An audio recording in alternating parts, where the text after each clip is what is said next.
I've always been dumped because I'm not good with words. Because of that, I stayed single until I was 35 and couldn't get married. Then I met Lisa, who was 5 years younger than me. She was assigned to the sales support department where I work as a temporary employee. She's a bright woman with a lovely smile, always treating me kindly even though I'm not good at making jokes. As I was teaching her the job, I started to take an interest in her and became more and more attracted to her. It was the first time I had felt this way, and I had never been treated so kindly by a woman before. I pursued her relentlessly. And finally, we started dating. Lisa was divorced with a 10-year-old daughter, Amy. I told my parents that I was dating her with the intention of marrying her, and although they were worried about me becoming a stepfather, I was determined. I told them there was no one as wonderful as her, and I was sure we would have a happy family together. I had met Amy before we got married, and fortunately, she has really warmed up to me now. And so we got married and started living happily together as a family of 3. Lisa and I decided not to have any more children. Since I was just a regular employee, I couldn't afford to raise many kids, and I thought having one daughter was enough. Our life wasn't rich, but we were happy.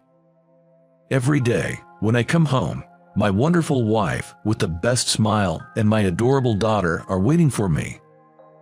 Just thinking about that gave me the strength to work hard. Then, one day, tragedy struck. It happened 4 years after I married Lisa. She passed away due to an illness. By the time the symptoms showed, it was too late for treatment. Her condition deteriorated rapidly. During her hospitalization, Amy always stayed cheerful and did her best. We started cooking together every day, planning to throw a big party with all of her favorite dishes when her mom came home from the hospital. We believed she would get better. We managed to keep going, just the 2 of us.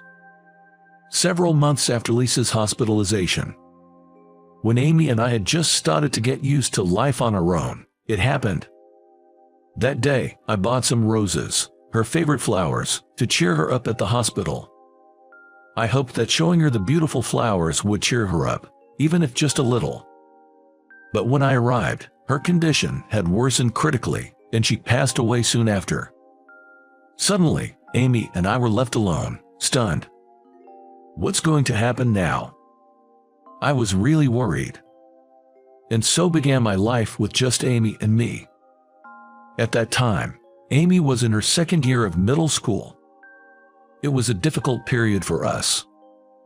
At first, Amy and I were living a normal life, but after a while, I noticed something was off with her. She started to act out against me. I thought it was just a phase at first, but there was a reason behind it. Turns out, Amy was being harassed by her classmates at school. I found out when I happened to see her belongings. Her notebook was filled with hurtful words. Words like "poor girl" from a single-father home and middle schooler living with a non-blood-related old man were written there. I immediately reported the harassment to the school, but that only made things worse for Amy. She began to treat me even more harshly. Even so, I continued to love her as my own daughter, but my feelings never seemed to reach her. When Amy went to high school, she attended a different school from her classmates, and the harassment stopped. However, she remained cold towards me. Gradually, she started going out at night, and when I tried to talk to her about it, she would throw tantrums or yell at me. Then, as soon as she graduated from high school, Amy left home. She only said, "I'm going to live with my boyfriend, I'll be fine on my own," took her stuff, and left. After that, she rarely answered her phone, and I only occasionally received emails saying she was doing fine. 3 years passed in the blink of an eye, just like that. During that time, Amy never once came back home. Then one day, I was ordered to go to a client's office in a different region. It was a 2-day business trip. After finishing my work for the day, it was already late afternoon. I thought about having a drink back at the hotel. I bought a can of beer and some snacks at a convenience store near my hotel. On my way back, I was lured by a delicious smell. Oh, is that a hot dog stall? Maybe I'll buy one. Excuse me, can I get one hot dog? Yes, thank you. That's when I saw something shocking. The woman making hot dog in front of me was my daughter, Amy. Amy, what are you doing here? Dad. Amy looked thin, and her hair was unkempt. After a moment of surprise, she looked down and said with a bitter smile, I'm embarrassed to be seen like this after so long. I'm shocked to see you here of all places. As I said that, Amy suddenly teared up, looking like she was about to cry. What's wrong? I asked in a hurry. But all she could say was, I'm sorry. Then I suggested, I'm staying at a hotel down the street tonight. Why don't you contact me after you finish? Let's talk for a bit. Amy just said, okay, and silently started making hot dog again.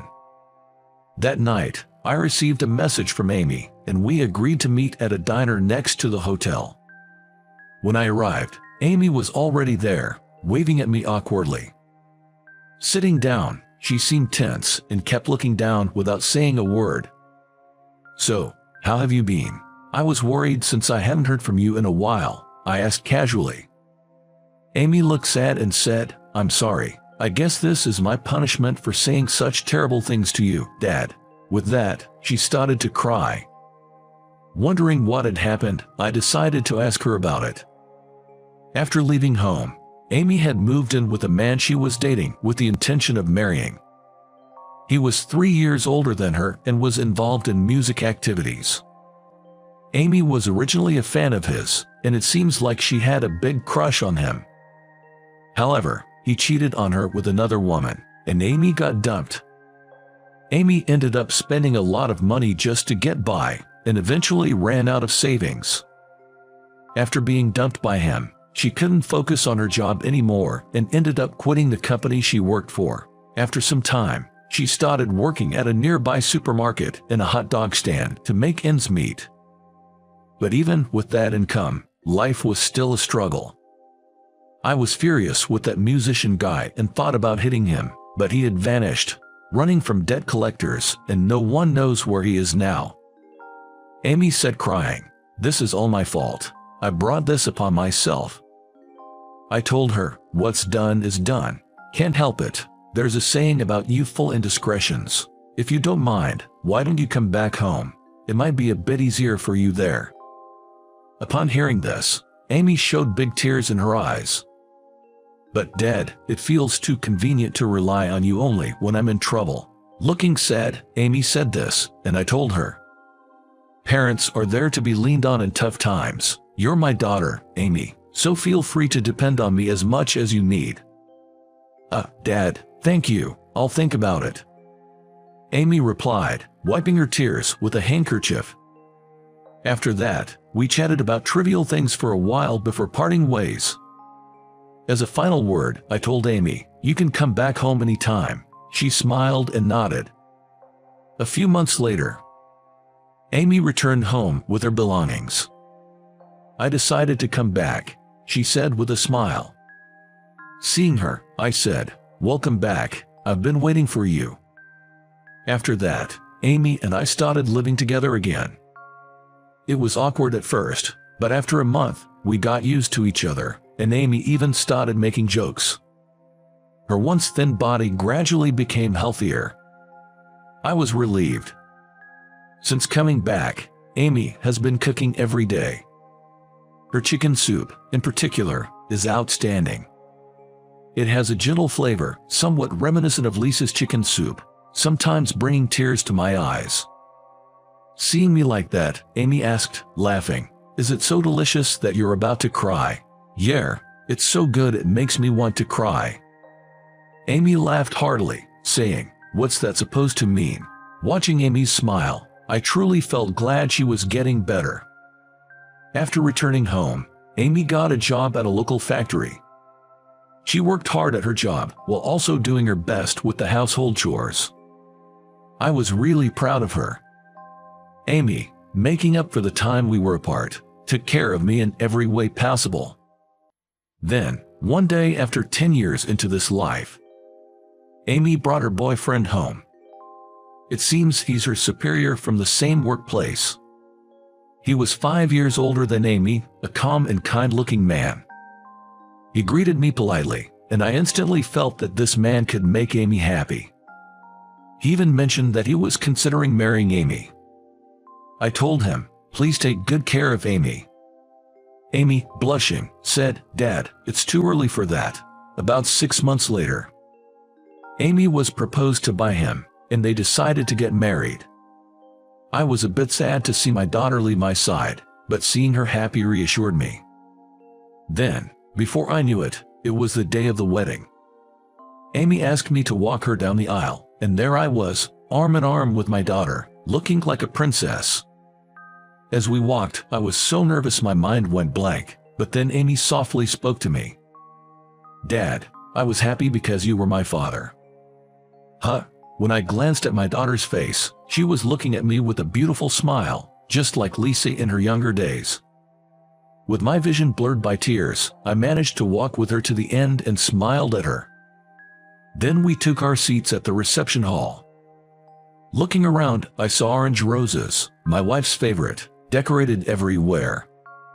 In the center, my daughter, dressed in a pure white gown, was smiling happily. Then a staff member took the microphone and announced, Now, the bride will read a letter to her parents.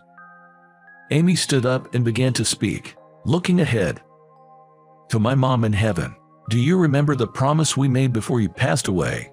Huh? I looked up. Mom, when I visited you in the hospital, you taught me how to make Dad's favorite chicken soup, other cooking recipes, and many other things. At that time, you made me promise to take care of Dad until I found someone special. I realized then that you wouldn't be with us much longer. I had no idea they had made such a promise. Amy had been bright every day, knowing that Lisa was going to pass away. Tears overflowed as I learned the truth after decades. I couldn't keep that promise right after Mom passed away, I'm sorry, but I realized Dad, although not good with words, is indeed the kindest and most loving person, just like Mom said. I now understand why Mom fell in love with Dad. Both Amy and I are in tears. I love you so much, Dad.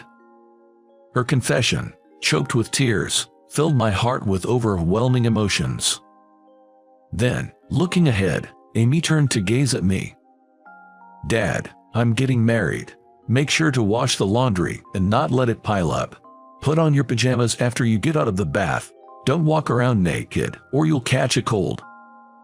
I watched my daughter, unable to speak through her tears. Then a staff member handed me the microphone, saying, A few words from the father, please. Amy, thank you for living with someone like me. I'm grateful. You're getting married now, so you can't cry like this. Smile, like you always do. Then I turned to address her husband. My daughter is a great cook and a very kind person. Please take good care of her. Make sure she's happy. I asked so and heard a strong reply, Yes, I promise. I had no regrets left. And so, the wedding ended successfully. I truly felt blessed to have been a father to my daughter. I was glad to have married Lisa. And happy to have been Amy's dad. I never knew about such a promise, Lisa, worrying about me until the very end. That's just like you. I sat in an empty room, speaking to my wife's photo. After the wedding, Amy moved in with her husband but still came to my house regularly to help with various things. So, I never felt lonely. Seeing the happy couple always warmed my heart. I continue to wish for Amy's happiness and support her in my own way. And now, I'm excited every day, looking forward to meeting my soon-to-be-born grandchild.